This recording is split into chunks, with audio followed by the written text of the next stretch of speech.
Carrot కూడా చాలా easy, ఈ టైంలో బాగా వస్తుంది. ఇంకొక 15 రోజుల్లో కూడా మళ్ళీ ఒక దఫా నాటుతాము.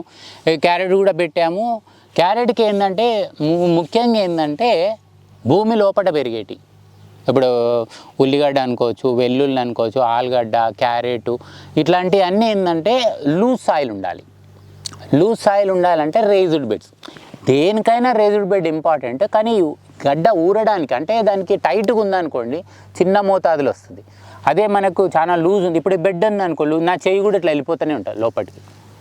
ఇట్లా అంత లూజ్గా ఉంటే ఏంటంటే గడ్డ ఊరుతుంది, అంటే తవ్వకం పని ఉండదు, ఎరువుల పని ఉండదు. ముఖ్యంగా దీని పక్కకి ఏంటంటే మిర్చి ఉంది. ఇప్పుడు మిర్చి ఇప్పుడు ఈ మిర్చి ఏం చేస్తామంటే ఇది నల్ల మిర్చి. ఇప్పుడు అక్కడ చూశాను నేను, అక్కడ చూసింది మీకు హైట్ ఉంది కదా, దీన్ని డిఫరెంట్ షేడ్లు ఏం చేస్తామంటే నేను తలకాయ తీసేసాను. ఇప్పుడు నేను ఈ తలకాయ చుంచాను కదా, ఈ చుంచడం వల్ల ఏమవుతుందంటే ఈ హైట్ పోకుండా ఈ కాండం అనేది దృఢంగా తయారవుతుంది.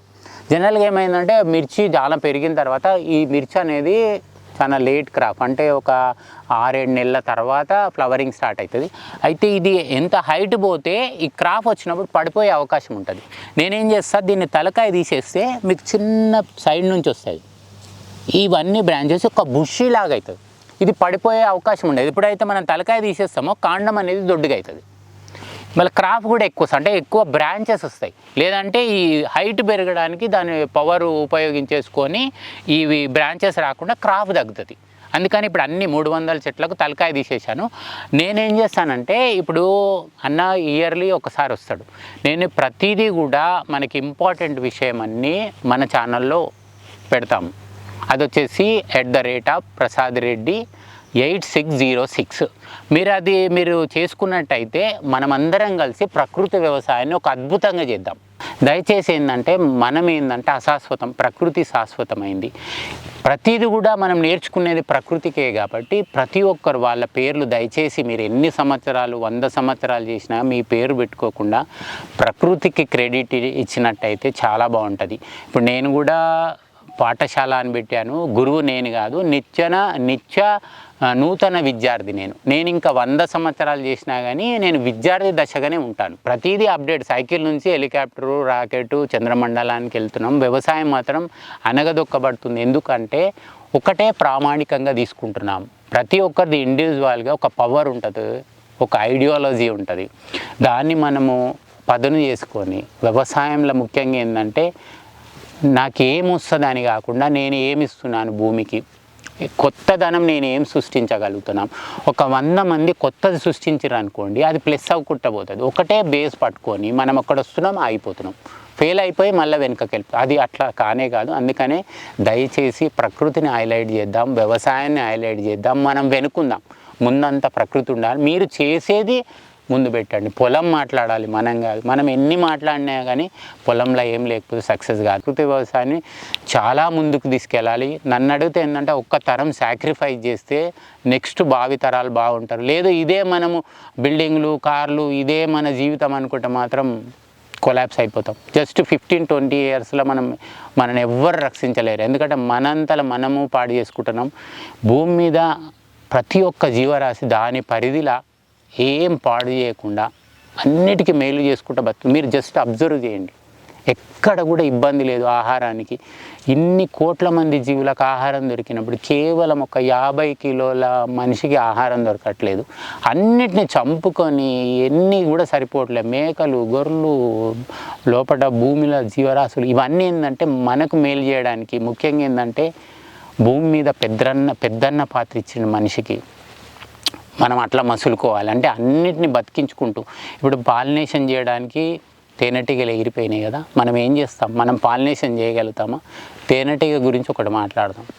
తేనెటీగ కొన్ని కిలోమీటర్లు వెళ్ళి గూడు కట్టుకొని ఆ తేనె నుంచి ఆ మకరందం సేకరిస్తుంది కదా, ఆ మకరందం సేకరించేటప్పుడు దానికి ఎంతైతే ఫ్లవర్, అంటే అది పాలినేషన్ చేసేసి అది ఫ్లవర్ ఉత్పత్తి, అంటే ఇప్పుడు ఒక కాయ తయారు కావాలి, ఒక పుష్పంకు కావాల్సిన ఎంతైతే అవసరమో కాయ తయారైన అవసరం మకరందాన్ని అక్కడే ఉంచి కొద్ది మోతాదులో తీసుకొని మళ్ళీ ఒక రసాయనం తయారు చేసుకొని ఆ గూడు కట్టి అందులో దాన్ని తయారు చేస్తుంది తేనె.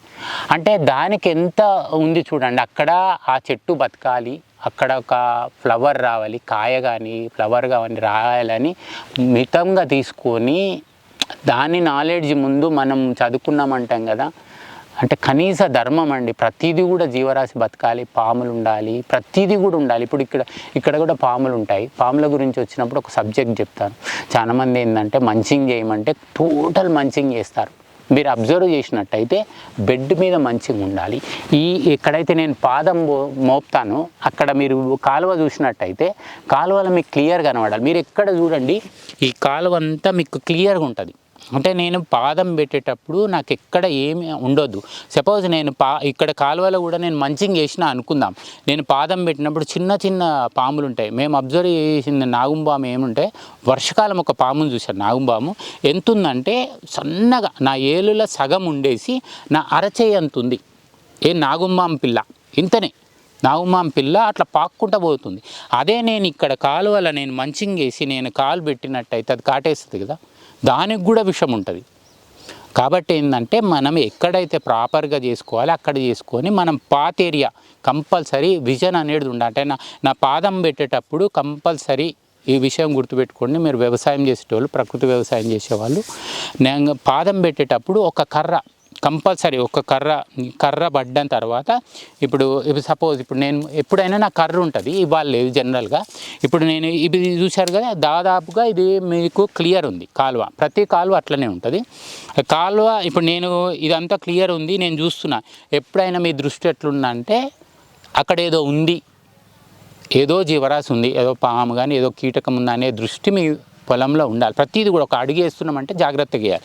ఇప్పుడు కర్ర ఎప్పుడు చేతులు ఉండాలి, ఒక కర్ర ఇట్లా పడుతుంది, ఇదే మన కాలు అనుకుందాం, అక్కడ ఏది ఉందంటే కాటేస్తుంది. అదే మనం ఇక్కడ జస్ట్ ఇట్లా కొట్టామనుకోండి ఆ వైబ్రేషన్లా, అంటే మాకు ఇవన్నీ అనుభవాలు చెప్తున్నాం. ఒకసారి నేను మా ఆవిడ ఇట్లానే నడుచుకుంటూ పోతున్నాం, నా దగ్గర కర్ర ఉంది, పింజర జనరల్ చాలా మందికి ఐడియా ఉంటుంది. నాగుంబామేమో తొందరగా వెళ్ళిపోతుంది, జస్ట్ వైబ్రేషన్ చూస్తే. ఆ పింజర అనేది మొద్దుది అక్కడే ఉంటుంది. కాబట్టి ఎప్పుడైతే వైబ్రేట్ ఇట్లా మేము మా ఆవిడ నడుచుకుంటూ పోతుంటే ఒక కర్ర ఇట్లా ఇచ్చినా ఆడ పింజర ఉండదు, దన్మని జంప్ చేసి దూరం వెళ్ళిపోయింది. అంటే ఇవన్నీ అనుభవాలు. ఎట్లా మనం ప్రొటెక్ట్ చేసుకోవాలి, మనం ఎంత మంచి చేసినా కానీ మన ప్రొటెక్షన్ మనం చూసుకోవాలి. అంటే అది ఎవరు కావాలని చేయదు, మన దాని మీద ఏదైనా కాలు పడ్డప్పుడు అవుతుంది. కాబట్టి ఇట్లా మనం కర్ర పెట్టాలి, కర్ర పెట్టినాక క్లియర్ ఉన్నాక మనం అప్పుడు కర్ర ప్లేస్లో పాదం పడుతుంది. మనం ఇట్లా ప్రతిదీ కూడా ఇట్లా వైబ్రేషన్ చేసుకున్నాం. ఇప్పుడు ఎప్పుడైనా దయచేసి కాలువలో మనకు క్లియర్ ఉండాలి, మనకు గట్టు మీద మంచిగా ఉండాలి. ఇది ఒక్కటి చూసుకుంటే చాలు. ఇదంతా తీసుకోవాలి, పైన వేయాలి, అంతే. మరిన్ని అప్డేట్స్ కోసం బ్యాక్ టు రూట్స్ యూట్యూబ్ ఛానల్ని సబ్స్క్రైబ్ చేసుకోండి.